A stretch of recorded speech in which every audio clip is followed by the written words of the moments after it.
அப்ப இது எல்லாமே மக்களோட பணம், மக்கள் வரி பணத்தை இவர்கள் தொடர்ச்சியாக இந்த மாதிரி ஊழல்ல திளைச்சு நிற்கிறதுக்கு இந்த மாதிரி ரெய்டு வந்து சரின்னு தான் நான் சொல்லுவேன்.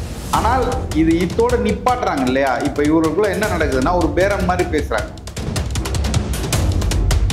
இப்போ இன்னைக்கு துரைமுருகன்லாம் நீங்கள் எடுத்துக்கிட்டீங்கன்னா அவர் வந்து கனிம வளத்தை கொள்ளை அடித்தவங்க. அந்த அந்த அந்த கும்பல் வந்து ஒட்டுமொத்தமாக ஊரில் இருக்கிற ஆறு, குளம், மண், மலை எல்லாத்தையும் வெட்டி தின்ன ஒரு கும்பல் தான் அது. நீங்கள் ஸ்டாலின் அவர்கள் நேராக பார்க்குறதுல என்னை பொறுத்தவரை என்னோட ஒரு காமன் மேனாக பார்த்தீங்கன்னா ஸ்டாலின் அவர்கள் பார்க்குறதுக்கும் சந்திரபாபு நாயுடு அவர்களை கூட்டி கொண்டு போய் நின்று பார்க்குறதுக்கும் ஏதோ அவர்களுக்குள்ள ஒரு டீலிங் நடந்த மாதிரி தான் இருக்குது. நீங்கள் சொன்ன அந்த விஜயோட ஸ்டார்ட் பல பொலிட்டிக்கல் அனலிஸ்ட் வச்சிருக்கிறாரு, எல்லாத்தையும் வச்சுக்கிட்டு நான் வந்தால் வென்றணும், இல்லை யார் கூடயாவது கூட்டணி வச்சாலும் நான் வென்றணும், வென்று ஆட்சியை பிடிக்கணும், இவ்வளோதான் நினைக்கிறாங்க. இதெல்லாம் மக்கள் மனதில் இடம் பிடிக்கணும். நீங்கள் சொல்கிறீங்களே அறிக்கை விடுறேன்னு, அறிக்கை உள்ள மக்களை போய் சென்றடையாது. எந்த காலத்தில் அவர் இருக்காரு? ட்விட்டரில் அரசியல் பண்ணுறதெல்லாம் இங்கே நடக்காது. விடுதலை சிறுத்தையை பொறுத்த வரைக்கும் விடுதலை சிறுத்தைக்கு வெளியிலிருந்து வரக்கூடிய அழுத்தங்களோட உள்ள இருக்கிற திமுக கூட்டணிக்குள்ள இருக்கிறது தான் மிகப்பெரிய அழுத்தமா நான் நினைக்கிறேன். பாஜகவுடன் அதிமுக கூட்டணி இருக்கும்போது கூட இந்த அளவுக்கு RSS அவங்க உள்ள விடல, பாஜக உள்ள விடல, ஒரு ஒரு ஒரு டிஸ்டன்ஸ்ல தான் வச்சிருந்தாங்க. ஆனா எல்லா விஷயத்தையும் பாஜகவுடன் இணைந்து செய்யறது யாருன்னு பாத்தீங்கன்னா திமுக தான். நீங்க மறைமுகமா நீங்க யோசிச்சு பாத்தீங்கன்னா திமுக தான் எல்லாத்துக்குமான இதாவே இருக்கு.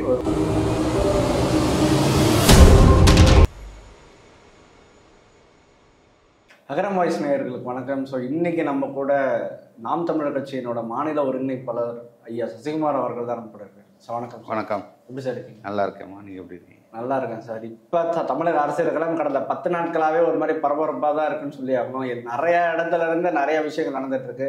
அமலாக்கத்துறை ரைடு, விஜயோட அறிக்கை, இதுக்கு கொஞ்ச நாள் முன்னாடி சீமான் அவர்கள் கட்சி மாநாட்டில் சொல்றாரு நாங்கள் தனியாக தான் வரோம். இந்த மாதிரி நிறைய சம்பவங்கள் நடந்திருக்கு. ஒன் பை ஒன்னா பார்த்துருவோம். முதல் கேள்வியாக தான் சார், ரொம்ப பரபரப்பாக போன அமலாக்கத்துறை ரைடு வந்தாங்க, இடைக்கால தடை வாங்கிட்டாங்க. முதல்ல அமலாக்கத்துறையோட இந்த விசாரணை எப்படி சார் பார்க்குறீங்க? இந்த அமலாக்கத்துறை வந்து சரியான பாதையில தான் நான் போயிட்டு இருக்குன்னு நினைக்கிறேன். ஏன் அப்படி சொல்றேன் அப்படின்னா, இவர்கள் செய்த ஊழல்கள், இவர்கள் செய்த அட்டூழியம் இந்த 4 ஆண்டுகளை பார்த்தீங்கன்னா இதுவரைக்கும் தமிழக மண்ணில் தமிழகத்தில் ஆட்சி செய்தவர்கள் எல்லாத்தையும் தாண்டி இவர்களோட ஊழலும் இவங்க குடும்ப அட்டூழியங்களும் குடும்பம் செய்த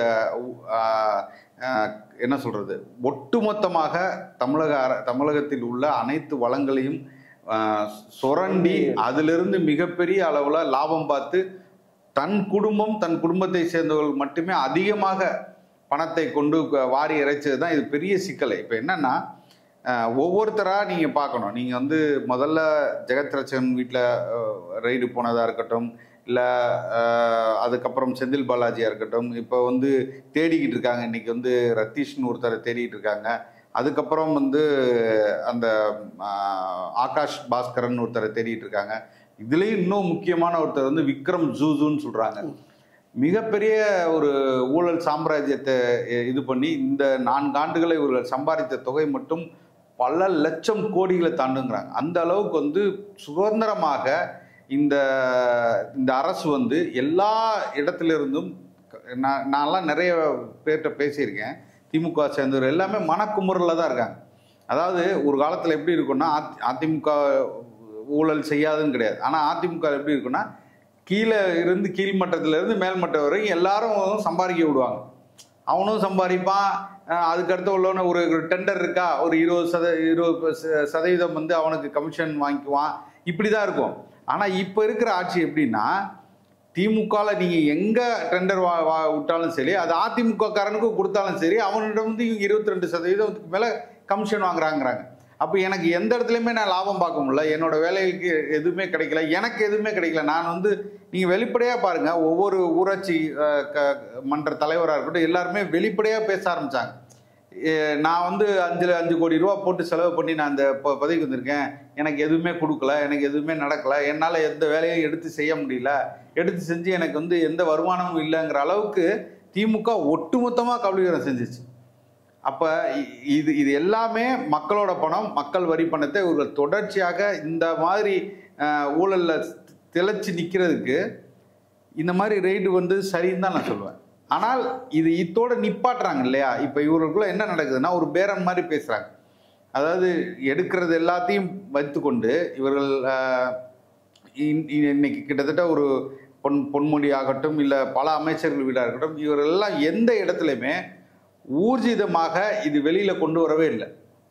இவ்வளோ எடுத்திருக்காங்க. இந்த ஜெகத்ரட்சகன் மட்டும் 900 கோடிக்கு மேலே வந்து எனக்கு தெரிஞ்சு அபராதம் பிரிச்சிருக்காங்க. அபராதமே 900 கோடிக்கு மேலே அபராதம் பிரிச்சிருக்காங்க. அப்போ எவ்வளோ ஏமாற்றிருப்பாங்க, எவ்வளோ வந்து இன்னும் காட்டாமல் கணக்கில் காட்டாத பணம் எவ்வளோ இருக்கும், எத்தனை இடத்துல ஊழல் செஞ்சு சம்பாதிச்ச பணமாக இருக்கும். இன்றைக்கி துரைமுருகன்லாம் நீங்கள் எடுத்துக்கிட்டிங்கன்னா அவர் வந்து கனிம வளத்தை கொள்ளை அடித்தவங்க. அந்த அந்த அந்த கும்பல் வந்து ஒட்டுமொத்தமாக ஊரில் இருக்கிற ஆறு, குளம், மண், மலை எல்லாத்தையும் வெட்டி தின்ன ஒரு கும்பல் தான் அது. அப்போ ரொம்ப சர்வசாதாரணமாக அந்த இடத்திலிருந்து அவரை நகர்த்திட்டாங்க. அப்புறம் அடுத்த இதுக்கு மாற்றிட்டாங்க.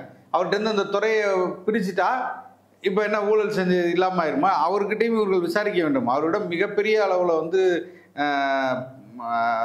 இல்லீகல் மணி இருக்குது. அவர்கிட்ட வந்து சுரண்டப்பட்ட எல்லாமே வந்து பணங்கள் பதுக்கப்பட்டிருக்கு. அவரோட பையனை நீங்கள் விசாரித்தாவே மிகப்பெரிய அளவில் வந்து ஊழல் நடந்ததுக்கான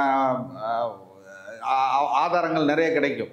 அப்போ இதெல்லாம் வந்து என்ன காட்டுது அப்படின்னா, பாஜகவுடன் இவர்கள் கள்ள உறவு வைத்து கொண்டு இவர்கள் வந்து அவங்க என்ன சொல்கிறாங்க, இந்த இந்த திமுக வந்து இந்த இடத்துல எல்லாம் இவ்வளோலாம் வந்து இந்த மக்கள் பணத்தை சுரண்டியிருக்காங்கன்னு சொல்கிறாங்களே தவிர உறுதியாக இப்போ நீங்கள் செந்தில் பாலாஜி எடுத்தாலுமே இன்னைக்கு கூட முழுமையாக இவர்கள் வந்து முன்னின்று பாஜக வந்து இவர்கள் மேல் முழுமையாக ஒரு நடவடிக்கை எடுத்திருக்கு என்றால் இல்லை. இது வந்து ஒரு கண்துடைப்பா இவர்கள் மேலே ஒரு கேஸ் போடுறோம், அப்புறம் இவர் நேரடியாக உதயநிதி போய் அங்கே பார்க்குறதும், இன்னைக்கு ஸ்டாலின் அவர்களே நேராக போய் பார்க்குறாரு. இன்னைக்கு ஸ்டாலின் அவர்கள் நேராக பார்க்குறதுல என்னை பொறுத்தவரைக்கும் என்னோட ஒரு காமன் மேனாக பார்த்தீங்கன்னா, ஸ்டாலின் அவர்கள் பார்க்கறதுக்கும் சந்திரபாபு நாயுடு அவர்களை கூட்டி கொண்டு போய் நின்று பார்க்கறதுக்கும் ஏதோ அவர்களுக்குள்ள ஒரு டீலிங் நடந்த மாதிரி தான் இருக்கு. ஓகே சார், நான் அடுத்த கேள்வி அதுவாக தான் வைக்கணும்னு நினச்சிருந்தேன். இப்போ அமலாக்கத்துறை வந்தாங்க, இடைக்கால தடை வாங்கியாச்சு. இந்த இடைப்பட்ட நேரத்தில் தான் முதல்வர் அவர்கள் டெல்லி போறாரு. இந்த முதல்வரோட டெல்லி பயணத்தை நாம் தமிழர் கட்சி எப்படி பார்க்குது? இல்லை, அண்ணன் அவர்கள் வெளிப்படையாக நேரடியாக சொல்லிட்டார்ல. அண்ணன் தெளிவாக சொல்லி, இத்தனை ஆண்டுகளாக நீங்கள் வந்து போகாமல் ஒவ்வொரு ஆண்டும் நீங்கள் தட்டி கழிச்சு பல கதைகளை சொன்னீங்க. இன்னைக்கு நீங்கள் போகிறதுக்கான காரணம் என்ன? உங்களோட ஆட்சியே முடிய போகுது. ஆல்மோஸ்ட் நீங்கள் முடிகிற இடத்துல தான் வந்து நிற்கிறீங்க. இன்னும் ஓராண்டு காலம் தான் இருக்குது உங்களோட ஆட்சி. இன்னைக்கு நீங்கள் போகிறதுக்கான காரணம் என்ன? நீங்களே போகிறதுக்கான காரணம் என்ன? நிதியமைச்சரை கூட அமைச்சிருக்கலாமே. இந்த தடவை நீங்கள் ஏன் போகிறீங்க அப்படின்னா, உங்களுக்கு இந்த பயம் வந்துடுச்சு. உங்கள் மகனோட குடுமி அங்கே கையில் பிடிச்சிட்டாங்க. மகனோட பினாமியாக இருக்கக்கூடிய ரத்தீஷ் அவர்கள் எந்தெந்த இடத்துலலாம் தன்னோட கரங்களை நீட்டி எவ்வளோலாம் கொள்ளையடிச்சிருக்காங்க, சொத்து சேர்த்துருக்காங்க, இதில் எங்கெங்கெல்லாம் முதலீடு பண்ணியிருக்காங்கிற ஒட்டுமொத்தத்தையும் இந்த டாஸ்மாகின் சேர்மனாக இருக்கக்கூடிய ஐயா, அவர் பேர் டாஸ்மாகின் சேர்மன் அவர்களிடம் வந்து நேரடியாக வாக்குமூலம் கேட்டிருக்காங்க, வாங்கியிருக்காங்க. அப்போ இது எல்லாமே இவரை பற்றியான எல்லா விஷயங்களும் தெரிந்ததுனால இவர்கள் வேற வழி இல்லாமல் போய் சரண்டர் ஆகக்கூடிய இடத்துல தான் இன்னைக்கு போய் சந்திரபாபு நாயுடு அவர்களை சேர்த்துக்கொண்டு இவர்கள் போய் பார்த்தது. இதுக்கு தான் போனாங்களே தவிர தமிழ்நாட்டின் நிதியை பெறணும், தமிழ்நாட்டுக்கான வளர்ச்சி திட்டங்களுக்காக போகணும், தமிழ்நாட்டின் வளர்ச்சியை மையமாக வைத்து இவர் போனார் என்றால் இல்லை. அதுதான் உண்மை. அதுக்கான இதை நீங்கள் வந்து இவர் போயிட்டு வந்ததுக்கான இதை நீங்கள் அடுத்த இன்னும் வரக்கூடிய நாட்கள்லாம் நீங்கள் பார்ப்பீங்க. இனிமேல் இடி வருமா, இடி இவர்கள் மேல் நடவடிக்கை எடுக்குமா, எடுக்காதா, இல்லை இதோட அமைதியாக அவர்கள் ஒதுங்கி விடுவார்களா என்பதெல்லாம் காலம் சொல்லும். ஓகே சார், இப்போ அடுத்த விஷயமே பார்த்தோம்னா, இப்போ அரசியல் கூட்டணிகள், இப்போ அரசியல் அடுத்த எலெக்ஷன் வரப்போகுது 2026. என்னென்ன கட்சி என்னென்ன கூட்டணி அப்படின்னு இப்போ தான் ஆரம்பிச்சிருக்காங்க, என்னென்ன நிலைப்பாடுன்னு. நம்ம எல்லாரும் எதிர்பார்த்த மாதிரி அதிமுக பாஜகவோடு சேர்ந்துட்டாங்க. இந்த பக்கம் அண்ணன் சீமான் அவர்கள் வந்து நாங்கள் தனியாக தான் வரப்போகிறோம் அப்படின்ற மாதிரி அறிவிச்சிட்டாரு. எல்லாருமே சொன்னதை கொஞ்சம் சீக்கிரமாக அறிவிச்சிட்டாரோ அப்படின்னு தோணுன மாதிரி இருந்துச்சு. ஏன்னா மே மாதம் தான் ஆகுது, இன்னும் 1 year இருக்கு. எல்லாருமே எதிர்பார்த்தது என்னன்னா, விஜய் அவர்களும் சீமான் அவர்களும் இணைவாங்க அப்படின்னு தான் எதிர்பார்த்தாங்க. இப்போ அதுக்கு வழி இல்லாமல் சீமான் அவர்கள் அறிவிச்சிட்டாரு, கொஞ்சம் சீக்கிரமாக அறிவிச்சிட்டாரோ அப்படின்னு தோணுது. இல்லை, அப்படிலாம் இல்லை. நாங்கள் வெளிப்படையாக ஏற்கனவே தெளிவாக சொல்லிட்டோம். தமிழ் தேசியம் கருத்து தேசிய தலைவர் எங்கள் பிரபாகரன் அவர்களை ஏற்றுக்கொண்டு எங்கள் தலைமையில் கூட்டணியில் யார் வந்தாலும் நாங்கள் அதில் வந்து மறுப்பு இல்லை. ஆனால் எங்களுக்கான பெரிய முரண் அப்படின்னா பார்த்தீங்கன்னா திராவிடம் என்று பேசக்கூடிய திமுகவும் அதிமுகவும், அடுத்த முரண் தேசிய கட்சியான பாஜகவும் காங்கிரஸும். இது இல்லாத ஒரு கூட்டணியை எங்கள் தலைமையில் யார் வந்தாலும் இதெல்லாம் ஏற்றுக்கொண்டு எங்கள் தமிழ் தேசிய தத்துவத்தை ஏற்றுக்கொண்டு வந்தால் நாங்கள் தயார் என்று அண்ணன் அவர்கள் என்றோ சொல்லிட்டாங்க. அப்படிங்கும்போது அந்த இடத்துக்கு ஆன ஒரு ஒரு ஒரு ஒரு தொடக்கமாக தான் இந்த எங்களோட பயணம் இருக்கு. அப்போ நீங்கள் வந்து ஒரு ஒரு ஒரு வெல்லக்கூடிய ஒரு வாய்ப்பு இருக்கக்கூடிய, இல்லை உங்களுக்கு வந்து ஒரு ஒரு வலுவான ஒரு கூட்டம் இருக்கும்போது தான் உங்களை நோக்கி எல்லா கட்சிகளும் வர ஆரம்பிப்பாங்க. அதை தான் அண்ணன் அவர்கள் ரொம்ப தெளிவாக சொல்லியிருக்காங்க. நாங்கள் இன்னும் வளர்ந்து கொண்டிருக்கிறோம். நாங்கள் அந்த வளர்ச்சியை எட்டும்போது ஒரு 20% 25% எங்களோட வாக்கு வங்கியை உயரும் போது தான் இந்த கூட்டணிகள் வர்றதுக்கான வாய்ப்புகள் இருக்கும். இப்போ நீங்கள் போய் விஜய் வரும், அது அவர்கிட்ட தான் நீங்கள் கேட்கணும். நாங்கள் இந்த மண்ணில் கிட்டத்தட்ட 15 ஆண்டுகளாக மக்களோடு மக்களாக அரசியல் செய்து வாக்குகளை பெற்று 36 லட்சம் வாக்குகளை பெற்று ஒரு அங்கீகரிக்கப்பட்ட கட்சியாக நாங்கள் மாறி இருக்கும்போது இன்னைக்கு தான் அவர் கட்சி தொடங்கி வர்றாரு. அப்போ அவருக்கு என்ன தோணணும் அப்படின்னா அவர் தான் அதெல்லாம் சிந்திக்கணும். ஒரு சரியான கூட்டணியாக இருக்குமா, இந்த கட்சி வந்து இவரோடு சேர்ந்தால், இந்த கூட்டணியோடு சேர்ந்தால் நாம் வெற்றி பெறுவோமா என்கிறதெல்லாம் அவங்ககிட்ட தான் இருக்குது. அதுவும் தாண்டி நீங்கள் வந்து ஒரு கொள்கை அளவில் பெரிய முரண்பாடு ஏற்பட்ட கட்சியாக இன்னைக்கு வந்து தமிழக வெற்றி கழகத்துக்கு அவர்களுக்கு ஒரு நிலைப்பாடே இல்லாமல் இருக்காங்க. எந்த ஒரு கொள்கை எதிரியாக பாஜக சொல்லிட்டாங்களே தவிர எந்த இடத்துலையும் மூர்க்கமாக அவர்களை எதிர்த்து அரசியலை செய்யலையே. இன்னைக்கு திமுக எதிர்த்து இன்னைக்கு ஆளும் கட்சியாக இருக்கக்கூடிய திமுக எதிர்த்து எந்த இடத்துலையும் குரல் கொடுக்காம நிற்கிறாங்களே. அந்த அந்த நிலைமையிலிருந்து நீங்கள் எப்படி வந்து ஒரு முழு நேர அரசியலை கட்டமைத்து ஒரு மாபெரும் வெற்றி இதாக நீங்கள் எப்படி கொண்டு போக முடியும்? அந்த இடத்துல இருக்கிறவங்கள நம்ம பற்றி பேசவே முடியாது. ஒரு கிளீன் ஷீட் வெள்ளை பேப்பர் மாதிரி தான் இருக்காங்களே தவிர இன்னைக்கு வந்து நீங்கள் எந்த நிலைப்பாடும் எடுக்காமல் எங்களுக்கு இவங்க எதிரி, இவங்களோட நான் கூட்டணியே கிடையாது. இன்னைக்கு அவங்க சொல்லலையே அதிமுக நான் கூட்டணியே கிடையாதுன்னு சொல்லலையே. அவங்களுக்கு ஊழல் கட்சி தானே, நான் நேமே அவர் சொல்ல மாட்டேன். இல்லை அதிமுக ஊழல் புரிந்த கட்சி தானே, அதில் மாட்டுக்கிறதே இல்லை. அப்போ இந்த கட்சியோட அப்புறம் திமுக நிலைப்பாடு என்ன, உங்களுக்கு அதிமுகவோட நிலைப்பாடு என்ன, அது நீங்கள் வெளிப்படையாக சொல்லணும்ல. இப்போ அந்த சிக்கல்லே தானே இருக்காங்க அவங்க. அதனால் அந்த கட்சியை பற்றி நம்ம பேச வேணாம். நாம் தமிழர் கட்சியை பொறுத்த வரைக்கும் யாரை பற்றும் யோசிக்காமல், யாரை பற்றியும் எங்களை சிந்திக்காமல் நாங்கள் தனித்துவமாக மக்களை மட்டுமே நம்பி நாங்கள் தொடர்ச்சியாக பயணத்தை தொடங்கிட்டோம். இது நீங்கள் இந்த தேர்தல் மட்டும் இல்லை, எப்போதுமே தேர்தல் தொடங்குவதற்கு முன்பாக முதல் கட்டமாக வேட்பாளரை அறிவித்து தேர்தலை சந்திக்கக்கூடிய கட்சியாக நாம் தமிழர் கட்சி தான் இருந்திருக்கு. 2016க்கு அப்புறம் எங்களோட வரலாறு தான். எங்களுக்கு சின்னம் இப்போதைக்கு இன்னும் வேகமாக எங்களுக்கு வந்து உறுதியாக எங்களுக்கான சின்னமாக நாங்கள் எதிர்பார்த்த சின்னமான விவசாய சின்னம் எங்களுக்கு கிடைச்சிருச்சு. அப்போ நாங்கள் வேலையை சீக்கிரமாக தொடங்க வேண்டிய இடத்துல நிற்கிறோம். மக்களை நேரடியாக மக்களிடத்தில் சின்னத்தை கொண்டு போய் சேர்ப்பதற்கும், எங்களோட கொள்கையை கொண்டு போய் சேர்க்கிறதுக்கும், எங்களோட வேட்பாளரை கொண்டு போய் சேர்க்கிறதுக்கும் நாங்கள் முன்கூட்டியே நாங்கள் போக வேண்டிய இடத்துல நிற்கிறோம். ஏன்னா மற்ற கட்சிகளுக்கு எல்லாமே ஒரு வாக்கு வங்கியை தாண்டி அவர்களுக்கு வந்து ஒரு வலுவான ஒரு பணபலம் இருக்குது, ஊடக பலம் இருக்குது, ஏற்கனவே அவர்கள் தேர்தலை சந்தித்த அனுபவம் இருக்குது. கிட்டத்தட்ட 60 ஆண்டு காலமாக அவர்கள் சின்னத்தை கொண்டு போய் சேர்த்துட்டாங்க. அப்படிங்கும்போது அவங்களுக்கு ரொம்ப எளிது அது. ஆனால் நாம் தமிழர் கட்சி எந்த இடத்துலையுமே ₹1 ஓட்டுக்கு காசு கொடுக்காது, அவர்களை காசு கொடுக்குறேன்னு சொல்லி ஏமாற்றாது, இல்லை சாதியை சொல்லி வாக்கு வாங்காது. அந்த இடத்துல போய் பூத்தை கேப்சர் பண்ணிட்டு பூத்தில் உள்ளவங்களாம் மிரட்டி அங்கேருந்து கள்ள ஓட்டு போடாது. எல்லாம் உண்மையாக நேர்மையாக ஒரு கட்சி தேர்தலை சந்தித்து கொண்டிருக்கிறார், அது நாம் தமிழர் கட்சி தான். அப்படிங்கும்போது நாங்கள் தொடக்கத்தை முன்கூட்டியே தொடங்க வேண்டிய இடத்துல இருக்கிறோம். அதுதான் எங்களுக்கான இதாக இருக்கே தவிர மிற்றபடி வந்து நாங்கள் வந்து கூட்டணிக்கு எதிர்பார்த்தோ, இல்லை நாளைக்கு இவர் கூட நம்ம சேர்ந்தா நம்மளுக்கு வந்து நிறைய பணம் கொடுப்பாங்க, இல்லை சேர்ந்தா நம்மளுக்கு வந்து இந்த இடத்துல வந்து சாதி ஓட்டு வாங்குவோம், இந்த இடத்துல வந்து வெற்றி பெறுவோம், அப்படிலாம் கிடையாது. மக்களை நம்புகிறோம், மக்களை நம்பி மட்டுமே தேர்தலில் நிற்கிறோம். ஓகே சார், இப்போ நாம் தமிழர் கட்சியோட நிலைப்பாடு தெளிவாக தெரியுது. இப்போ தமிழக வெற்றி கழகம் ஆரம்பிச்சு ஆல்மோஸ்ட் ஒரு 1.5 வருஷம் ஆகுது. இப்போ சமீப காலமாக அவர் நிறைய அறிக்கைகள் விட்டுட்டு இருக்காரு. இப்போ திமுகவை அப்போஸ் பண்ணியா இருக்கட்டும், இன்னும் மற்ற விஷயங்கள் அண்ணா யூனிவர்சிட்டி மாற்றம் எல்லாத்தையுமே அறிக்கை விட்டுட்டு தான் இருக்காரு. இப்போ மற்றவங்க என்ன சொல்றாங்கன்னா விஜய் வந்து ஒரு அதிருப்தியில் இருக்காரு. அதிருப்தி ரொம்ப விரக்தியில இருக்காரு. ஏன்னா ஒரு கூட்டணிக்கு எதிர்பார்த்தது கிடைக்கல. அவர் எதிர்பார்த்தது என்னன்னு எல்லாருக்குமே தெரியும். அவர் அதிமுகவோட போவார் அப்படின்னு தான் நிறைய பேர் எதிர்பார்த்தாங்க. பட் ஆனா அங்கிருந்து அமித்ஷா வந்து உடனே மீட்டிங் போயிட்டு அலைன்ஸ் அனௌன்ஸ் பண்ணிட்டாரு, அதிமுக பாஜக கூட்டணின்னு. இப்ப என்ன ஆயிடுச்சுன்னா அவங்களோட கொள்கை எதிரியான பாஜக இருக்கிறதுனால அதிமுக கூட கூட்டணி போக முடியாத நிலைப்பட இருந்துச்சு. இந்த பக்கம் பார்த்தானா அண்ணன் சீமான் அவர்களும் இல்லை நாங்கள் தனியா தான் அப்படின்னு சொல்லிட்டாரு. இப்ப விஜய் வந்து ஒரு அதிருப்தியில இருக்காருன்ற மாதிரி தான் எடுத்துக்கலாமா நம்ம? நான் என்ன சொல்றேன்னா, ஒரு அரசியல் கட்சியை தொடங்கும் போது நீங்க மக்களை நம்பி தான் வரணும். நீங்க இவரோட கூட்டணி சேரணும், அவரோட கூட்டணி சேரணும், இவங்களோட சேர்ந்தா நாங்கள் உடனடியாக வெற்றி பெற்று நாங்கள் வந்து அரசியலில் வந்து ஆட்சியை பிடிச்சிருவோம் அப்படிலாம் கிடையாது. நான் வந்து ஒரு பாமரனாக ஒரு யதார்த்தத்தை நான் சொல்றேன்.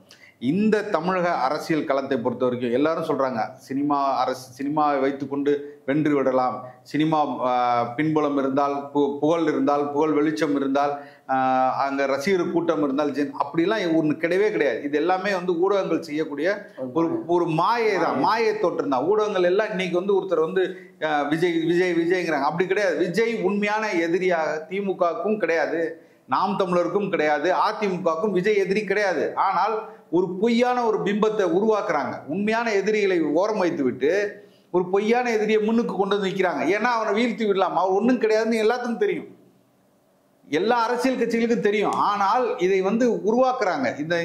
இந்த கருத்து என்ன சொல்றது, கருத்து உருவாக்கத்தை கொண்டு வர்றாங்க. ஏன் அப்படின்னா அப்போ உண்மையான எதிரி அமைதியாடுறான்ல, உண்மையான எதிரியை பலவீனமாக்கலாம்ல. அப்போ இவனை ஒரு பெரிய எதிரியாக காமிக்கும் போது இது ஒன்றும் இல்லைங்கிற மாதிரி ஆயிடுது இல்லை. அதுக்காக செய்யக்கூடிய ஒரு யுக்தி தான். என்னைக்குமே அரசியல் கட்சி அரசியல்வாதிகள் தொடர்ச்சியாக இந்த மண்டலம் நீங்கள் பார்த்தீங்கன்னா, நீங்கள் எம்ஜிஆர் எடுத்துக்கங்க, ஜெயலலிதா எடுத்துக்கங்க, இவர்கள் எல்லாமே அரசியல் சினிமா பிரபலத்தை மட்டுமே வென்று ஆட்சியை பிடிக்கல. கட்டமைப்பு, அவர்கள் மக்களோடு மக்களாக இருந்தாங்க, மக்களுக்கான சேவை புரிந்தாங்க. கட்சியில் இருந்து அவர் பல ஆண்டுகள் வந்து திமுக இருந்து பயணம் செஞ்சிருக்காரு. தன் கருத்துக்களை கொண்டு போய் திரையில் மூலமாக கொண்டு போய் சேர்த்திருக்காரு. அதற்கப்புறமா இந்த வெற்றி சாத்தியமாச்சு. உடனடியாக அவர் வந்து போய் சினிமாவில் போய் பாடணுன்னா, சினிமாவில் போய் 4 பஞ்ச் டைலாக் சொன்னோன்னே, இல்லை ஒரு உதவி திட்டங்கள் செஞ்சதுனால அவர் வந்து ஜெயிச்சு வென்று வரல, அப்படிலாம் இல்லை. திராவிட கழகத்திலிருந்து தொடர்ச்சியாக அவர் பயணம் செஞ்சு அதுக்கப்புறம் அந்த கட்சியிலேருந்து வெளியில் வந்து அதிமுக என்ற கட்சியை தொடங்கி அதன் மூலமாக அவர் வெற்றியை இது பண்ணார். அவர் மக்களுக்கு சேவைகளை செய்து அதுக்கப்புறம் தான் அந்த வெற்றியை பண்ணார். ஆனால் இப்போ என்ன நினைக்கிறாங்கன்னா, நீங்கள் சொன்ன அந்த விஜயோட ஸ்டார்ட் பல பொலிட்டிக்கல் அனலிஸ்ட் வச்சிருக்கிறாரு, எல்லாத்தையும் வச்சுக்கிட்டு நான் வந்தா வென்றணும், இல்லை யார் கூடயாவது கூட்டணி வச்சாலும் நான் வென்றணும், வென்று ஆட்சியை பிடிக்கணும், இவ்வளவுதான் நினைக்கிறாங்க. இதெல்லாம் மக்கள் மனதில் இடம் பிடிக்கணும். நீங்க சொல்றீங்களே அறிக்கை விடுறேன்னு, அறிக்கை மக்களை போய் சென்றடையாது. எந்த காலத்துல அவர் இருக்காரு, ட்விட்டர்ல அரசியல் பண்றதெல்லாம் இங்க நடக்காது. இதே இவருக்கு இப்ப முன்ன இருந்த கமலஹாசன் அவர்கள் இது செஞ்சுதான் தோல்வி அடைஞ்சு இன்னைக்கு அவருக்கு ஒரு எம்பி சீட்டு கிடைக்குமாங்கிற அளவுக்கு போய் நிக்கிறாரு. அந்த அளவுக்கு தான் இன்னைக்கு இருக்கு. அந்த கட்சி எங்க இருக்குன்னே காணாம போயிடுச்சு. தான் தான் மாற்றம்னு சொல்லி வந்தாரு, மக்கள் நீதி மையம்னு சொல்லிட்டு. இன்னைக்கு எங்க போச்சு அந்த கட்சி? இதே நிலைமை தான் விஜய்க்கு வரும்னு நான் சொல்றேன். இப்படி ட்விட்டர்லையும் ஒரு அறிக்கை போட்டுலாம் இருக்க முடியாது. நீங்க களத்துல இறங்கணும். களத்துல இறங்கி என்ன பிரச்சனை இருக்கு, மக்களுக்கு என்ன பிரச்சனை இருக்கு, அதை சரி செய்வது எப்படி.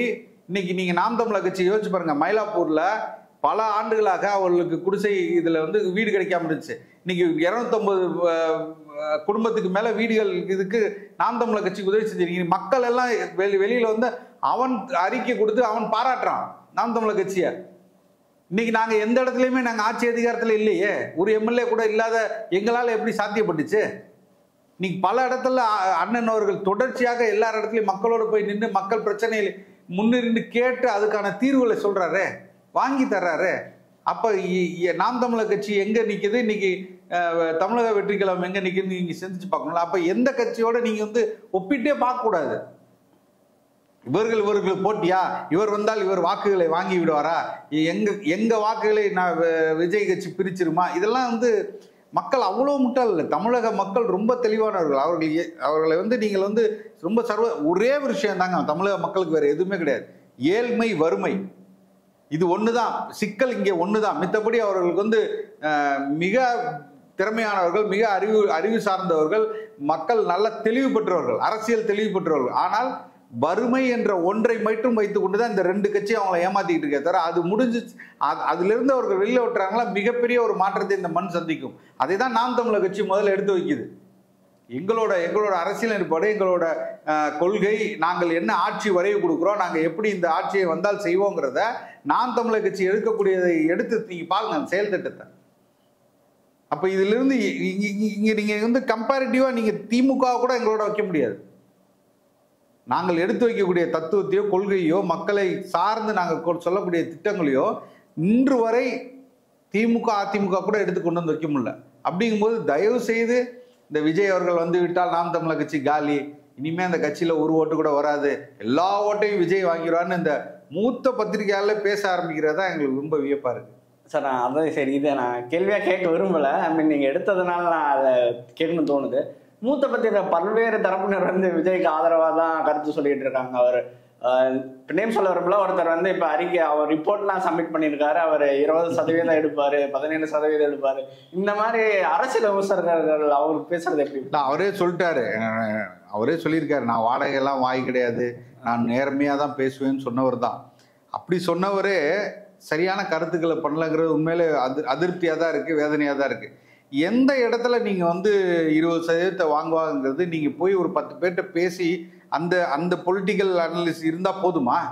இதுவரை இந்த மண்ணில் இந்த மாதிரி நீங்கள் வந்து அனலைஸ் பண்ணி நீங்கள் கொடுத்த ரிப்போர்ட்டு சரியாக வந்திருக்கா?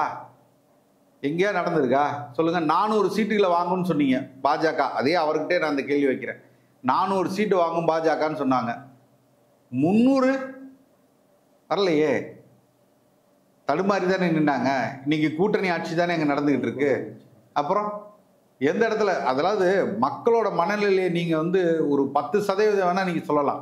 நீங்க போய் கேட்கக்கூடிய கேள்விகளா இருக்கட்டும், கேட்கக்கூடிய மனிதர்களா இருக்கட்டும், எந்த சூழ்நிலையா இருக்கட்டும், இன்னும் ஒரு வருடத்தில் எப்படி வேணாலும் மாறலாம். இதே அதிமுக பிஜேபியோட கூட்டணியே இல்லாம போலாம், கூட்டணியே பிரியலாம், வேற ஒரு கூட்டணியாக மாறலாம். இது வந்து நிரந்தரம் கிடையாது. அன்னைக்கு வந்து தேமுதிக யாரோட போறோன்னு இருக்கு, பாமக யாரோட போறோன்னு இருக்கு, விடுதலை சிறுத்தை அங்கிருந்து வெளியில வருமான் இருக்கு, இன்னும் பல ஆன்டி இன்கம்பன்சி திமுக உருவாகலாம், இவர்கள் கைது செய்யப்படலாம், சிறைக்கு செல்லப்படலாம். சிறைக்கு சென்றால் மக்கள் மனம் வேற மாதிரி மாறும். இன்னும் 1 ஆண்டு காலம் இருக்குங்க. அதுக்குள்ள எப்படி வேணாலும் இந்த அரசியல் இது மாறலாம். நாளைக்கே இந்த ஆட்சி கவுழலாம், நாளைக்கு வந்து உதயநிதி அவர்கள் சிறைக்கு செல்றதுக்கு வாய்ப்பு இருக்கலாம். எத்தனையோ பிரச்சனைகள் இருக்குல்ல அங்க. இது இது இது இது மக்கள் மனத்துல மாற்றத்தை உண்டு பண்ணாதா? கண்டிப்பா. அதனால இது வந்து தவறான ஒன்று. இது ஒரு ஆரோக்கியமான போக்கா இல்லை. ஓகே சார், இப்போ ஸ்ட்ரெயிட்டாகவே கேள்விக்கு வந்தேன் சார். இப்போ சீமான் அவர்களும் விஜய் அவர்களும் சேரல, இந்த நொடி வரைக்கும் சேரல. இதுக்கு மேலே அண்ணா அறிவிச்சிட்டாரு தனியாக தான் வரும்னு. இப்போ இவங்க 2 பேரும் சேராதது விஜய்க்கு இழப்பா இல்லை நாம் தமிழர் கட்சிக்கு இழப்பா? யாருக்கு இழப்பா இருக்கும்? அதாவது நாம் தமிழர் கட்சி இழக்கிறதுக்கு ஒன்றுமே இல்லைங்க. நான் திருப்பியும் சொல்கிறேன், நான் வந்து எங்கள் கட்சி தொடங்கப்பட்ட, நாங்கள் இழப்புலேருந்து தான் கட்சியை தொடங்கியிருக்கோம். எல்லாத்தையும் இழந்து விட்டு தான் நாங்கள் சைபர் 0 - தான் நாங்கள் கட்சியை தொடங்கியிருக்கோம். எங்களுக்கு எல்லாமே வந்து ப்ளஸ் தான். நீங்கள் ஒன்று கிடைச்சாலும் எங்களுக்கு ப்ளஸ் தான். அதனால எங்களுக்கு வந்து விஜய் வந்ததுனால எங்களுக்கு இழப்பு. இது கமலஹாசன் வந்தபோது இதே வார்த்தையை சொன்னாங்க. கமலஹாசன் வந்துட்டார், அவ்வளோதான் இந்த கட்சி போகுது, இனிமேல் இந்த கட்சி காலி, கூடாரம் காலி. பாருங்க, கட்சியிலிருந்து ராஜீவ்காந்தி விலகிவிட்டார், கல்யாண சுந்தரம் விலகிவிட்டார், கட்சியின் தூணாக இருந்தவர்களே விலகிவிட்டார்கள், இனிமே கட்சி அவ்வளோதான் அப்படின்னு சொன்னாங்க. இதெல்லாம் தாண்டி தான் ஒவ்வொன்றா படிப்படியாக வந்துட்டு இருக்கோம். படிப்படியாக வளர்ச்சியை நோக்கி கட்சி போயிட்டு இருக்கு. கட்சியின் தத்துவம் அப்படி, கட்சியின் தலைவர் அப்படி, கொள்கை அப்படி, சித்தாந்தம் அப்படி. இதிலிருந்து நீங்கள் ஒருபோதும் நீங்கள் வந்து இதை வந்து வேற கட்சிகளை போலையோ இல்லை அந்த சினிமா பிரபலங்கள் கொண்டு வந்தது முறையோ இப்படியெல்லாம் நீங்கள் எடுத்து இந்த கட்சியை வந்து சர்வசாதாரணமாக நீங்கள் இந்த எடுத்துகிட்டு போக முடியாது. உறுதியாக கொள்கை பிடிப்போடு, தத்துவத்தோடு, சித்தாந்தத்தோடு இந்த மக்களின் நலனுக்காக நிற்கக்கூடிய பிள்ளைங்கள் என்றுமே அதுக்காக ஓய்ந்து போக மாட்டாங்க. இல்லை இங்கே இந்த தோல்வி ஆயிரும், இல்லை இவர் வந்துட்டார் எல்லாரும் அங்கே போய் அவருக்காக ஓட்டு போடுவோன்னு யாரும் மாறி போக மாட்டாங்க. எங்கள் வாக்குகள் அதிகரிக்குமே தவிர ஒரு நாளும் குறையாது. நான் உறுதிட்டு சொல்கிறேன். ஓகே ஓகே சார், இப்போ இது வரைக்கும் பேசுனதுலேருந்து இந்த கூட்டணி வச்சே பேசுவோம். இன்னைக்கு நிறைய பேர் நினைக்கிறாங்க விஜய் அவர்கள் கேம் சேஞ்சர் அப்படின்னு நினைக்கிறாங்க. பட் ஆனால் உண்மையான கேம் சேஞ்சர் திருமாவளவன் தான் அப்படின்னு நான் நினைக்கிறேன். இந்த 2026 எலெக்ஷனில், சட்டப்பேரவை எலெக்ஷனில் விடுதலை சிறுத்தைகள் கட்சியோட அவங்க நிலைப்பாடு எப்படி சார் இருக்கு? இது வரைக்கும் அவங்களோட நிலைப்பாடு எப்படி இருக்கு நாம் தமிழர் கட்சியா பார்க்கும்போது? இல்லை, 2 விஷயம் பேசணும் இதில். ஒன்று வந்து கட்சியை காப்பாற்ற வேண்டும், கட்சியை அடுத்த கட்டத்துக்கு கொண்டு போயணும். இது ஒரு ஒரு ஒரு இலக்கு மட்டும்தான் இருக்கு. இன்னொன்று வந்து தன்னை சார்ந்தவர்கள், தனக்காக நின்றவர்கள், தனக்காக உள்ள சமூகம் நல்லா வாழ வேண்டும். இதுல ரெண்டுல அவர் எதை சூஸ் பண்ணணும்னு இருக்கு. அவர் இதை விட்டுறாரு.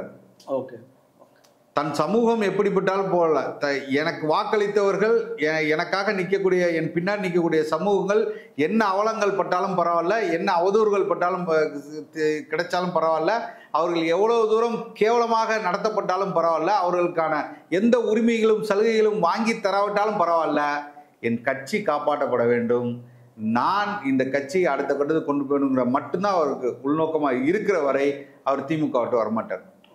இதுதான் அங்கே நடக்கிற யதார்த்தம். நான் ஒரு சாதாரண புரிதலோடு நான் பேசுகிறேன். நாம் தமிழர் கட்சியின் உறுப்பினராக இல்லாமல், பொறுப்பாளர் இல்லாமல் நான் சொல்கிறது தான். ஆனால் இது சரியா அப்படின்னா உண்மையிலே அது வந்து ஆபத்தை நோக்கி தான் போகும். ஆனால் எப்படி கொம்பை மறந்த மாடுகள்னு சொல்லுவாங்கள்ல, தன்னிடம் வந்து கூர்மையான கொம்புகள் இருக்கிறதே மாடு மறந்துடுமா, இழுத்துக்கிட்டே போமா வண்டியை, அது வந்து அந்த கதையில தான் இன்னைக்கு நிற்கிறதா நான் நினைக்கிறேன். ஏன்னா அவ்வளோ பலம் வாய்ந்து இந்த தமிழ் நாட்டில் பெரிய சமூகமாக அதிகமாக வாழக்கூடிய பூர்வகுடி சமூகமாக இருக்கக்கூடிய ஆதி குடியாக இருக்கக்கூடியவர்கள், மேலோங்கி இருக்கக்கூடிய விடுதலை சிறுத்தை கட்சி இன்னைக்கு வந்து ஒரு அடிமையாக அந்த கட்சி பின்னாடி நிற்கிறது உண்மையிலே அவ்வளோதான் நான் நினைக்கிறேன். தன்னோட பலம் என்ன, உண்மையான பலம் என்ன, ஏதோ ஒரு மாயை பூச்சாண்டியை காட்டிக்கொண்டு நாங்கள் வந்து ஒரு சமத்துவத்துக்காகவும் இன்னைக்கு வந்து சனாதன எதிர்ப்புக்காகவும் நாங்கள் பாஜக என்ற ஒரு ஆர்எஸ்எஸ் என்ற கட்சி சித்தாந்தம் உள்ளவர்கள் இந்த மண்ணை கபலீகரம் செஞ்சிருவார்கள், அதற்கு எல்லாத்துக்கும் மிகப்பெரிய அரணாகவும் தூணாகவும் இருக்கக்கூடியது இந்த திமுக தான், அதனால் அவர்கள் பின்னாடி நிற்கிறோங்கிற ஒரு வெற்று வார்த்தையை கூறிக்கொண்டு அவர்கள் செய்யும் எல்லா ஊழல்களுக்கும், எல்லா அநீதிகளுக்கும், எல்லா அவலங்களுக்கும், இந்த மண்ணை கபலீகரம் செய்யக்கூடிய அத்தனை செயல்களுக்கும் இவர்களும் துணை போகிறாங்கிறது தான் உண்மை. சரி, இப்போ இன்னைக்கு நிறைய பேர் சொல்றது என்னன்னா, விடுதலை சிறுத்தைகள் கட்சி வந்து ஒரு கட்சியா அங்க இல்லை, ஒரு தலித் விங்கா தான் அங்க இருக்காங்க அப்படின்ற மாதிரி தான் போயிட்டு இருக்கு. ஏன்னா திருமாவளவன் அவர்கள் கடந்த ரொம்ப சீனியர் பொலிட்டீஷியன், அவர் மூத்த அரசியல்வாதி, ஜெயலலிதா, விஜயகாந்த், கருணாநிதி ஐயா, இந்த மாதிரி எல்லாரும் கூடயும் டிராவல் பண்ணியிருக்காரு. ஆல்மோஸ்ட் 40 வருஷம் எக்ஸ்பீரியன்ஸ் இருக்கிற ஒருத்தர். இந்த மாதிரி ஒருத்தர் வந்து இப்போ நிறைய பேர் அழைப்புகள் கொடுத்தாங்க. விஜய் அவர்கள் அழைப்புகள் கொடுத்தாரு, கட்சி மாநாட்டில் சொன்னார், விகடன் புக் லான்ச்சில் சொன்னார், சீமான் அவர்கள் கூட வர வாய்ப்பு இருந்துச்சு. எல்லா வாய்ப்பும் ஆட்சி அதிகாரத்தில் பங்கு கொடுத்துமே இவர் ஏன் வரல, அவர் ஏன் திமுக கூட இருக்கணும்னு நினைக்கிறாரு? இல்லை, நான் முதல்ல சொன்னதுதான். நீங்கள் தொடக்கத்தில் ஒரு வார்த்தை சொன்னீங்க, தலித் விங்கா. தலித் விங்குன்னு சொன்னீங்க. அதுவே முற்றிலும் தவறுங்கிற. ஏன் அப்படின்னா அதுதான் அவரை நம்ப வச்சாங்க. தன் கட்சி இன்னைக்கு அரசியல் விமர்சகர்கள் நிறைய பேர் அதை சொல்றாங்க. இல்லை, அதுதான் நான் சொல்றேன். நான் இதுக்கு முன்னாடி உங்களுக்கு அதுக்கான பதில நான் சொன்னேன். எப்படின்னா, ஒரு கட்சியின் தலித் விங்காவே இருக்கட்டுமே, விடுதலை சிறுத்தைகள் திமுகவின் தலித் விங்கா இருந்தாலும் அந்த தலித் விங்கின் சாதாரண பிரச்சனைகள் கூட அணுகி அதுக்கான தீர்வு கொடுக்கலையே. அப்ப தன் கட்சியில உள்ள ஒரு அங்கமாகவே நினைக்கிறான்னு வச்சுக்கோங்க, அது பெருமையாவே இருக்கட்டும் விடுதலை சிறுத்தைக்கு. திமுக ஏன்னா 2 பேர் வந்து அதே சின்னத்துல, திமுக உதயசூரியன் சின்னத்துல தான் ஜெயிச்சு அங்க எம்எல்ஏ இருக்காங்க, அந்த கட்சியோட ஆளாவே மாறி இருக்காங்க. நீங்க விடுதலை சிறுத்தையை பத்தி பேசி எதிர்த்தா கூட யாரும் கேள்வி கேட்க மாட்டாங்க. திமுக ஒண்ணுன்னா எதிர்த்து கேள்வி கேட்கிற ஒரே ஆளுகளா விடுதலை சிறுத்தை தான் இருக்கும். அந்த அளவுக்கு ஒன்றிணைஞ்சு தான் நிக்கிறாங்க. ஆனா இவர்களுக்கான உரிமைகளையோ இவர்களுக்கான பிரச்சனையோ குரல் கொடுக்குறாங்களான்னா இல்ல. நேற்று அண்ணன் திருமாவர்கள் பல்லாவரத்தில் போய் அங்க பாதிக்கப்பட்டவர்கள், வீடு இடித்தவர்களுக்கு போய் பேசுறாரு. அப்ப கூட அவரால் நேரடியாக இந்த ஆட்சியை, இந்த அரசை நேரடியாக குறை சொல்ல முடியல, அதிகாரில தான் பேசுறாரு.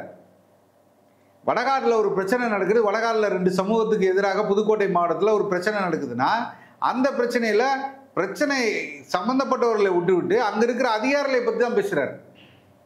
இங்க மேல்நோக்கி கோயில் திறப்பு, கோயிலை வந்து மூடிட்டாங்க, கோயிலை திறக்க, அங்க உள்ள அதிகாரிகளை பத்தி தான் பேச முடியுது. காவல்துறை தப்பா இருக்குன்னு தான் சொல்றாரு தவிர இன்னைக்கும் நேரடியாக இந்த அரசை கேள்வி கேட்க முடியாத நிலைமையில தான் அவர் இருக்காரு. அந்த மாதிரி ஏதோ ஒரு பேச முடியாத நிலைமையில இப்ப இருந்துகிட்டு நீங்க வந்து அது ஐடி விங்கா, அது வந்து விடுதலை சிறுத்தை வந்து அவங்களோட தலித் விங்கா இருந்து என்ன பிரயோஜனம்? ஒண்ணுமே இல்லையே. இல்ல ஒரு கட்சின்றதே மறந்துட்டு ஒரு விங் மாதிரி ஆயிட்டாரு, ஒரு சப்போர்ட்டிங் சிஸ்டமா மாறிட்டாருன்றதா ஒரு அவல நிலையா இருக்குன்னு சொல்றாங்க. நிறைய பேரோட இல்ல, அதுதான் உண்மை, அதுதான் உண்மை. அதை வந்து திமுக நம்ப வைக்குது. அவரை வந்து அவரையும் அவரை சார்ந்தவர்களையும் நம்ப வைத்து ஒரு ஒரு மிகப்பெரிய ஒரு பொலிட்டிக்கல் கேமா தான் அது நடக்குது. சரி, இன்னைக்கு நிறைய பேர் இருக்கக்கூடிய $1 மில்லியன் கொஸ்டின்னே வச்சுக்கலாம். எல்லாரும் உற்று நோக்கக்கூடிய கேள்வி என்னன்னா, திருமாவளவன் அங்கிருந்து பிரிஞ்சு வருவாரா இல்லையா, திமுக கூட்டணி உடையுமா இல்லையான்றதான் இப்ப ஒரு மிகப்பெரிய கேள்வியா போயிட்டு இருக்கு. ஏன்னா அதுதான் பெரிய சேஞ்சிங்கா இருக்க போகுது, டேர்னிங் பாயிண்டா இருக்க போகுது. இப்ப நாம் தமிழர் கட்சியில இருந்து நீங்க இவ்வளவு வருஷமா அரசியல் இருந்திருக்கீங்க, கட்சியில இருந்திருக்கீங்கன்றப்போ உங்களுக்கு என்ன சார் தோணுது, அது உடையுமா உடையாது? வாய்ப்புகள் ரொம்ப குறைவுன்னு தான் நினைக்கிறேன். ஏன்னா பலதரப்பட்ட டெஸ்ட், ஆசிட் டெஸ்ட் பாஸ் பண்ணி தான் அவர் வந்துகிட்டு இருக்கார். ஏன்னா அவருக்கான மிகப்பெரிய அழுத்தத்தை வெளியிலேருந்து கொடுக்கல, திமுகவே கொடுக்குது. திமுகவே அவருக்கு மிகப்பெரிய அழுத்தத்தை கொடுத்தும் அவர் போகாமல் இருக்கார் அப்படின்னா அவருக்கு வந்து ஒரு நோக்கம் தெளிவாக இருக்கு. இங்கிருந்து நம்ம வெளியில போகக்கூடாதுன்னு தான் நினைக்கிறார். திமுக வெளியில இருந்து பாஜகவோ இல்லை அதிமுகவோ இல்லை விஜய் அவர்களோ இவர்கள் எல்லாம் கொடுத்ததோட திமுக தான் அதிகமாக அவருக்கு அழுத்தம் கொடுக்குது. விடுதலை சிறுத்தையை பொறுத்த வரைக்கும் விடுதலை சிறுத்தைக்கு வெளியிலிருந்து வரக்கூடிய அழுத்தங்களோட உள்ள இருக்கிற திமுக கூட்டணிக்குள்ள இருக்கிறது தான் மிகப்பெரிய அழுத்தமா நான் நினைக்கிறேன். ஏன்னா எந்த பிரச்சனைகளையும் காது கொடுத்து கேட்காம அவர்களுக்கான உரிமைகளுக்கோ அவர்களுக்கான பிரச்சனைகளுக்கோ தீர்வு காணாமல் இன்னைக்கும் அவர்கள் தான் ஒடுக்கப்படுறாங்க. இன்னைக்கும் சாதிய ஒடுக்குமுறை அடக்குமுறை யாருக்கு அதிகமா இருக்குன்னா விடுதலை சிறுத்தைக்கு தான் இருக்கு. அது கூட்டணிக்கு வெளியில இல்லை, கூட்டணிக்குள்ளதான் இருக்கு. நான் பல உதாரணங்கள் சொல்ல முடியும், இவரை அவமதிக்கிறதா இருக்கட்டும், இவங்களை எந்த இடத்துலையும் சரியாக அவர்களுக்கு உட்கார வச்சு கூட பேசாததா இருக்கட்டும், இல்லை அவர்கள் மூலமாக வென்று போன பல உள்ளாட்சி மன்ற தலைவர்களோ இல்லை அந்த சாதியை நம்ம சொல்ற ஆதி குடிகளோட எல்லா ஊராட்சி மன்ற தலைவர்களும் எப்படி நடத்தப்படுகிறார்கள், அவர்களுக்கான இருக்கைகள் கொடுக்கப்படுறதா இல்லை அவர்களை மேடையில் அழைத்து பக்கத்தில் உட்கார வச்சிருக்காங்களா அப்படின்னா இல்லை. இன்னைக்கு கோயில்ல போய் தனக்கான உரிமையாக போய் சாமி கும்பிட முடியல, தன் கொடியை ஏற்ற முடியல, கூட்டணிக்குள்ள இருந்து கொண்டு தன் கொடியை போய் ஏற்ற முடியல, கொடியை உடைக்கிறான். அந்த இடத்துல வந்து மிகப்பெரிய அடக்குமுறை வருது. இவ்வளவு பிரச்சனைகளை எதிர்கொள்றது யார் அப்படின்னா அவர்கள் கூட்டணியிலே இருக்கக்கூடிய அவர்களோடு அங்கம் வகிக்கல இவர்கள் இருந்தால்தான் தனக்கு வெற்றி என்று நினைக்கிறாங்கல்ல. கூட்டணியின் பலமே விடுதலை சிறுத்தைகள் தான். விடுதலை சிறுத்தை இருந்தால்தான் எங்களுக்கான வெற்றின்னு சொல்லக்கூடிய அவர்களே மிகப்பெரிய அழுத்தத்தை விசிகா கொடுக்குறாங்க. இதை ஏன் அவங்க சுய பரிசோதனை செய்யலன்னு தான் எனக்கு மிகப்பெரிய ஆச்சரியமா இருக்கு. சரி, இப்ப நிறைய கட்சி தலைவர்கள் அழைச்சிருக்காங்க திருமாவளவன். நீங்க சொல்ல விஜய் வந்து மாநாட்டிலே சொல்லியிருப்பாரு, இன்டைரக்டாவே சொல்லியிருப்பாரு, அந்த மாதிரி சீமானவர்களும் பேசியிருப்பாங்க. அவரு ஆட்சி அதிகாரத்துல பங்கு கொடுக்குறேன்னு நிறைய பேர் ரெடியா இருக்கும்போது அவரு வருவாருன்னு உங்களுக்கு தோணுதா? ஏன்னா இன்னும் 1 இயர் டைம் இருக்கு. இல்ல அதாவது தன்னை வந்து அதீதமாக ஒரு சினிமா ஸ்டாரா நினைச்சுக்கிட்டு அவர் என்ன நினைக்கிறாருன்னா விடுதலை சிறுத்தைகள் வந்து சாதாரணமா நம்ம வந்து சும்மா இடப்பட்டிருப்போம். அவர்களின் பங்களிப்போ அவர்கள் இந்த இனத்தில் கொடுத்த ஈழத்தை இருக்கட்டும் இல்லை வந்து ஒடுக்கப்பட்ட சமூகத்துக்காக குரல் கொடுத்ததா இருக்கட்டும், அவர்களின் பங்களிப்பை சாதாரணமாக நம்ம வந்து கடந்து போயிட முடியாது, குறைத்து மதிப்பிட முடியாது. அந்த அளவுக்கு அவர்களின் பங்கு இருந்தது. இந்த மண்ணில் 40 ஆண்டு காலமாக அவர்கள் பட்ட துயரங்கள் அதெல்லாம் வந்து சாதாரணம் கிடையாது. இந்த இடத்துக்கு அவங்க வந்திருக்கிறதுக்கு உண்மையிலே பாராட்டுக்கள். அவர்களுக்கு இன்னும் வேகமாக வந்திருக்கணும். அவர்கள் வந்து ஒரு சாதிய கரை படிக்கப்பட்டு நீங்க சொன்ன மாதிரி ஒரு தலித் விங்கு மாதிரி ஆக்கப்பட்டதுனால தான் இந்த சிக்கலே. அவர் வந்து ஒரு பொது தமிழர்களுக்கான சமூகத்தின் தலைவராக அவர் வந்து மாற்றியிருக்கணும். அப்படிதான் உண்மை. எப்படி ஐயா ராமதாஸ் அவர்களை வன்னியர்களின் தலைவராக மாற்றப்பட்டாரோ, எப்படி அண்ணன் திருமாவளவர்களை வந்து ஒரு ஒடுக்கப்பட்ட தலித் சமூகத்தின் தலைவராக மாற்றப்பட்டாரோ, அது இந்த இனத்துக்கு மாபெரும் கொடுமை இழைவிட்டு. அதற்கு காரணம் திமுக, இந்த திராவிட கட்சிகள் தான் அதற்கும் காரணம். அந்த மாதிரி மாத்திட்டாங்க எல்லாத்தையும். அப்படி இங்க உள்ள பெரும்பான்மை இருக்கிற சமூகத்தை எல்லாத்தையுமே, தமிழ் சமூகத்தை எல்லாத்தையுமே ஒரு சாதியின் குறியீடாக, சாதியின் அடையாளமாக மாற்றி வைத்தது முழுக்க ஐயா கருணாநிதி அவர்களும் இந்த திராவிட இயக்கம் தான். இவர்கள் செய்ததுதான் அதை. அப்படிங்கும் போது இவர் என்ன நினைச்சிட்டாருன்னா, விஜய் அவர்கள் தன்னிடம் மிகப்பெரிய ரசிகர் கூட்டம் இருக்கு, தான் பெரிய ஆளு, நான் வந்து ஒரு சூப்பர் ஸ்டார். நீங்க சூப்பர் ஸ்டார் இன்னைக்கு ஆள சார், நீங்க 25 ஆண்டுகளாக நீங்க இதுக்காக கஷ்டப்பட்டுறீங்க. நீங்க உடனே உங்களை சூப்பர் ஸ்டார் போஸ்டிங் கொடுக்கல. ஆனா அரசியல்ல வந்தோடனே எப்படி உங்களால சூப்பர் ஸ்டார் ஆக முடியும்? நீங்க படத்துல நடிக்க வரும்போது அன்னைக்கு சூப்பர் ஸ்டார் ரஜினிகாந்த், அன்னைக்கு கமலஹாசன், அன்னைக்கு சரத்குமார் இருந்திருக்காரு, இன்னும் பல நடிகர்கள், கார்த்திக், எத்தனையோ பேர் இருந்திருக்காங்க. நீங்க முத ஆனால தான் தொடங்குனீங்க. தொடங்கி கொஞ்சம் கொஞ்சமா ஆகி 25 ஆண்டுகளுக்கு அப்புறம் தான் நீங்க இந்த ஸ்டார்டம் பிடிச்சிருக்கீங்க. ஆனா நீங்க அரசியல்ல வந்தோடனே நீங்க ரஜினிகாந்தோட நான் படம் நடிக்கணும்னா ரஜினிகாந்த் நடிச்சிருப்பாரு அவங்களோட. அவர் உச்சத்துல இருக்கிறாரு. அப்ப நீங்க என்ன நினைக்கிறீங்கன்னா உங்க கூட அவர் வரணும்னு நினைக்கிறீங்க. எப்படி நடக்கும் அது? அது சாத்தியம் இல்ல. அவர் ஏற்கனவே இப்ப எம்எல்ஏக்கள் இருக்காங்க, எம்பி இருக்காங்க, அங்கீகரிக்கப்பட்ட கட்சியா ஒருத்தர் இருக்காரு. நீங்க வாங்க எங்க கூட அப்படின்னா நீங்கள் இன்னும் யூ ஆர் நாட் ப்ரூவன். நீங்கள் எந்த இடத்துலயும் எனக்கு ஒரு ஓட்டு இருக்கு அப்படின்னு கூட நீங்க இன்னும் ப்ரூவ் பண்ணல. நீங்கள் இயக்கமா இருந்தீங்க, ஒரு ரசிகர் மன்றமா இருக்கும்போது வேணா வென்றிருக்கலாம். ஒரு இடத்துல போய் ஒரு கவுன்சிலரா ஜெயிச்சிருக்கலாம், வார்டு மெம்பரா ஜெயிச்சிருக்கலாம், அதெல்லாம் ஓகே. அது அவரோட தனிப்பட்ட செல்வாக்கு, அங்க இருக்கிற ஒரு தனிப்பட்ட செல்வாக்கு. அது ஒரு 1500 வாக்குகள், 2000 வாக்குகள். அந்த வாக்குல யார் மெஜாரிட்டி, அதுல 500 வாக்குகள் வாங்கி ஜென்றிருக்காங்க. அது மாற்றுக்கிறது இல்லை. அதுல நான் குறைத்து மதிப்பு இல்லை. ஆனால் நீங்கள் அதை வைத்துக்கொண்டு இந்த கூட்டணி கணக்கு போடுறது தவறுன்னு சொல்றேன். இப்ப இன்னொரு கேள்வி இருக்கு சார், யாருமே கான்சென்ட்ரேட் பண்ணாத ஒரு விஷயம் தான். இப்ப பாமகன்னு ஒரு கட்சி இருக்கு. இப்ப ஓட்டு சதவீதத்தில் பார்க்கும்போது பாமகவினர் நிறைய பேர் தான் இருக்காங்க. இந்த விடுதலை சிறுத்தைகள் கட்சிகளோட ஒரு படி அதிகமா இருக்கான்னு கூட சொல்லலாம். ஆனா திருமாவளவனுக்கு கொடுக்கப்படுற முக்கியத்துவமோ விடுதலை சிறுத்தைகள் கட்சிக்கு முக்கியத்துவமோ பாமக கொடுக்கப்படுறது இல்லையே. இந்த எலெக்ஷன் டைம்னு வந்தா அது அப்படியே மாறிடுது. ஏன் சார் பாமக ஏன் அவ்வளவு முக்கியத்துவம்? இல்ல, அப்படி குறைத்து மதிப்பிடவும் முடியாது பாமகவை. ஆனால் பாமகவை பொறுத்தவரை ஏன், நல்ல கேள்வி கேட்டீங்க, உண்மையிலே ரொம்ப நல்ல கேள்வி. இப்ப இந்த சூழ்நிலையில அரசியல் இதுல பாத்தீங்கன்னா ஏன் இந்த கட்சிக்கு இவ்வளவு இருக்கு. அப்ப நான் முதல்ல சொன்னோம் இல்லையா, என்ன சிக்கல்கள் ஆனாலும் என்ன பிரச்சனை ஆனாலும் கூட்டணி தர்மம், கூட்டணியோட அவர் ஏற்றுக்கொண்ட அஜெண்டாஸ் இருக்கு இல்லையா, அவர் என்ன சொல்றது, இந்த கூட்டணிக்குள்ள நான் ஒரு அசைன்மெண்ட் கொடுத்து நான் அக்ரிமெண்ட் போட்டு இந்த கூட்டணி தர்மத்துக்காக நான் அவன் கூட இருப்பேன்னு சொல்லி வர்றாரு இல்லையா, அதுல என்றும் பிசராமல் தொடர்ச்சியாக விடுதலை சிறுத்தைகள் அந்த கூட்டணிக்குள்ள இருக்கிறனால தான் அவருக்கு இன்னும் அதிகமாகிட்டே வருது. ஆனால் பாமக பழைய வரலாறுகளை எடுத்து பார்த்தீர்கள் என்றால் மிகப்பெரிய தவறுகளை செஞ்சிருக்காங்க. மாறி மாறி மாறி மாறி கூட்டணி அமைத்து எந்த இடத்துலையும் சிறத்தன்மையாக நிற்காம தேர்தல் முடிந்தவுடன் கூட்டணி விட்டு வெளில வர்றது, இந்த மாதிரி அவருக்கான பழைய ரெக்கார்ட்ஸ்ன்னு சொல்லுவோம்ல, வரலாறு தரவுகள் பார்த்தீங்கன்னா அவர்களுக்கு மிகப்பெரிய பலவீனமாக தான் இருக்கு. அதனால தான் எல்லாருமே இவங்க நம்ம கூட இருப்பாரா, இவர் நம்ம கூட கூட்டணி இருந்தா தொடர்ச்சியா நீடிப்பாரா, இல்ல இவர் டிமாண்டுக்கு நம்மளால ஏற்று போக முடியுமா, எந்த ஒரு எதிர்பார்ப்பும் இல்லாம கூட்டணியோட நிக்கிறார் நீங்க விடுதலை சிறுத்தை திமுகவோட. என்ன பிரச்சனைகளாலும் என்ன சிக்கல்கள் வந்தாலும் அவர் அறம் போல நிக்கிறதுனாலதான் அவருக்கு இது அதிகமா இருக்கு, வேல்யூ அதிகமா இருக்கு. அப்ப இதை தவற விட்டது பாமக. இன்னைக்கும் ஒரு நிலைத்தன்மையே இல்லையே. பாஜகவோட போனாங்க, அதுக்கப்புறம் பாஜக வேணான்றாங்க, அதுக்கப்புறம் அதிமுக போனாங்க, அப்புறம் திமுக கொஞ்ச நாள் இருந்தாங்க. யாரு கூட கூட்டணி இல்லாத இதே இல்லையா அவங்களுக்கு. ஸோ இதுதான் சிக்கல். இன்னொரு இன்ட்ரெஸ்டிங்கான கேள்வி இருக்கு, நிறைய பேர் தெரிஞ்சுக்கணும்னு ஆசைப்படுறது. ஒரு பேச்சுவார்த்தை போயிட்டு இருந்துச்சு, பாமக திமுகவோட போக போறாங்க அப்படின்னு. சப்போஸ் ஒருவேளை நடந்துருச்சுன்னு வச்சுப்போம், ஹைப்போதெட்டிக்கல் தான், பாமக திமுக வராங்கன்னா திருமாவளவன் வெளியே வந்துருவாங்க சார், வாய்ப்புகள் இருக்கா? வாய்ப்புகள் அதிகம் தான் நான் சொல்றேன், வாய்ப்புகள் அதிகம். ஏன்னா அதுக்கான உறுதியான ஒரு இதை அவர் கொடுத்துட்டார் ஸ்டேட்மெண்ட். எந்த இடத்துல பாஜக இருக்கோ, எந்த இடத்துல பாமக இருக்கோ அந்த இடத்துல நாங்கள் இருக்க மாட்டோம்னு ஒரு ஸ்டேட்மெண்ட் கொடுத்துருக்காரு ஏற்கனவே. அதே போல அவர்களுக்குள்ள இன்னும் ஒரு இணக்கமான சூழ்நிலையும் வந்த மாதிரியும் தெரியல. அரசியல் நிகழ்வுகளை பார்க்கும்போது இன்னைக்கும் ஒரு ஆதிக்குடிகளா இருக்கக்கூடிய பறையர்குடியும் வன்னியர்குடியும் ரெண்டும் ஒன்றிணைந்து பயணிச்ச போன ஒரு சாத்தியக்கூறுகள் வந்த மாதிரி தெரியல. அதை எல்லா சமூகமும் எல்லாம் ஒன்றிணைத்து ஒன்றாக பயணிக்க வேண்டும் சொல்லக்கூடியது நாம் தமிழர் கட்சி மட்டும்தான். உங்களை நாங்கள் சாதியாக பார்க்கவில்லை, உங்களை எல்லாரையும் தமிழராக ஒன்றிணைந்து பார்க்கிறோங்கிறது நாம் தமிழர் கட்சி தான். ஒருவேளை வேணா இங்க வந்தா சாத்தியம் உண்டு.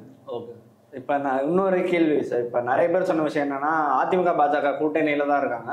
இப்போ சொன்ன விஷயம் என்னன்னா பாஜக கூட்டணியில இருந்தா அதிமுக காணாம போயிடும். அது திருமாவளவன் அவர்களே அடிக்கடி சொல்லியிருக்காரு, நம்ம அதிமுக காப்பாத்தி ஆகணும், பிஜேபி இருந்தா அவங்க கொஞ்சம் முழுங்கிடுவாங்க, கட்சியை முழுங்கிடுவாங்க அப்படின்ற மாதிரிலாம் சொல்லியிருக்காரு. அடுத்த எலெக்ஷன் அதிமுக இருப்பாங்களா சார், கட்சியா இருப்பாங்களா? இல்ல, அந்த கட்சி அவ்வளோ சாதாரணமாக கட்சி உடனே காணாம போயிடும் அப்படிலாம் கிடையாது. அதிமுக ஒரு வலுவான கட்சி தான், எதிர்கட்சி தான், அதுல மாற்றுக்கிறது இல்லை. ஏன்னா இவ்வளவு சிக்கல்கள் நடந்தும், இவ்வளவு பிரச்சனைகள் கட்சிக்குள்ள நடந்தும், அம்மையார் ஜெயலலிதா அவர்கள் இறப்புக்கு பின்பு கட்சி ரெண்டாக பிரிக்கப்பட்டு ஒரு தலைவரை வெளியேற்றப்பட்டு ஒருத்தர் மிக பலம் வாய்ந்த ஒரு இடத்துல இருக்கக்கூடிய பாஜக ஆட்சி செய்யக்கூடிய நேரத்திலே கட்சியை பெருசா பிரிச்சு கொண்டு போக முடியல. இன்னைக்கும் கட்சி வந்து கட்டுக்கோப்பா தானே நிக்குது, ஒருத்தர் தலைமையில தானே நிக்குது. என்னென்னமோ செஞ்சு பார்த்துமே அந்த கட்சி வந்து, அதனால சர்வசாதாரணமா அந்த கட்சியை வந்து இது பண்ணிட்டு போவாங்க. எனக்கு தெரிஞ்சு கட்சியும் தன் தலைமையும் காப்பாற்றுறதுக்காக தான் எடப்பாடி அவர்கள் இன்னைக்கு பாஜகவோட சேர்ந்திருக்காருங்கிறது தான் யதார்த்தம். அதான் யதார்த்தம், உண்மை. அப்படிங்கும்போது கட்சியை வந்து அவ்வளோ நீங்க நான் வெளிப்படையா சொல்றேனே, பாஜகவுடன் அதிமுக கூட்டணி இருக்கும்போது கூட இந்த அளவுக்கு RSS அவங்க உள்ள விடல, பாஜக உள்ள விடல. ஒரு ஒரு ஒரு டிஸ்டன்ஸ்ல தான் வச்சிருந்தாங்க. ஆனா எல்லா விஷயத்தையும் பாஜகவுடன் இணைந்து செய்யறது யாருன்னு பாத்தீங்கன்னா திமுக தான். நீங்க மறைமுகமா நீங்க யோசிச்சு பாத்தீங்கன்னா திமுக தான் எல்லாத்துக்குமான இதாவே இருக்கு, ஒரு உடந்தையா இருக்கு. ஆமா, நீங்க ஒரு வேளை நான் சொல்றேன், நீங்க சொன்ன அந்த ஹைப்போதெட்டிக்கலே சொல்றேன், ஒருவேளை பாஜக ஒருவேளை அடுத்த முறையும் ஆட்சிக்கு வந்து திமுக ஆட்சியில் இல்லை அப்படின்னா திமுகவை தான் பாஜக காலி பண்ணணும்னு நினைக்கும். ஏன்னா அங்கிருந்து காலி பண்றது தான் ரொம்ப இலகு. ஏன்னால் இவர்கள் செய்த அட்டுழியங்கள் அப்படி, இவர்கள் செய்த ஊழல்கள் அப்படி, அங்கு உள்ளவர்கள் எல்லாமே வந்து கொள்கை, கோட்பாடு, தத்துவம் அதெல்லாம் இப்ப எதுவுமே கிடையாது. அதெல்லாம் தாண்டிச்சு வெறும் ஒரு பிம்பத்துல வச்சுட்டு பணம் சம்பாதிக்கிற மட்டுமே இருக்காங்க. அதனால பல ஊழல்கள் சிக்கி சின்னாமண்ணாம் நிக்கிறாங்க. அதனால தன்னை காப்பாத்திக்க வேணும்னா அவங்க எதுக்கு வேணாலும் மாறுவாங்க. நாளைக்கே அவங்க கட்சியை கூட மாறுவாங்க. அதுக்கும் வாய்ப்பு இருக்கு. கட்சியை கூட விட்டுட்டு நான் வந்துடுறேங்கிற வாய்ப்பு தான் இருக்கே தவிர அந்த நிலைமைக்கு தான் இன்னைக்கு திமுக போய் நிக்குது. Okay okay. இறுதியா ஒரு கேள்வி சார், லாஸ்டா ஒரு கேள்வி. இன்னுமே அதை தெரிஞ்சுக்க நிறைய பேர் ஆவலா இருக்காங்க. இன்னும் எலெக்ஷனுக்கு 1 வருஷம் டைம் இருக்கு. சீமானவர்கள் அறிவிச்சாரு தனியா தான் போறோம். பட் இருந்தாலும் நிறைய பேருக்கு ஒரு சின்ன நட்பாசம் இருக்கு. எங்க விஜயும் சீமானும் சேர்ந்துட மாட்டாங்களான்ற மாதிரிலாம் இருக்கு. என்ன சார், சேருவாங்களா? வாய்ப்பு இருக்கா ஏதாவது? இல்ல, அண்ணன் அவர் ரொம்ப தெளிவா சொல்லிட்டாங்களே, 134 இடத்துல நான் வந்து இந்த முறை வந்து இளைஞர்களுக்கு தான் வாய்ப்பு கொடுக்குறேன்.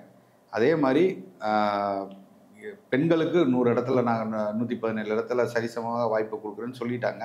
அதுக்கான திட்டங்கள் வரையறுக்கப்பட்டுருச்சு, தேர்தலுக்கான பணிகள் தொடங்கப்பட்டுருச்சு, வேகமாக நாங்கள் எங்களோட பயணத்தை தொடங்கிட்டோம். அதனால வாய்ப்புகள் ரொம்ப ரொம்ப ரொம்ப ரொம்ப குறைவு தான்.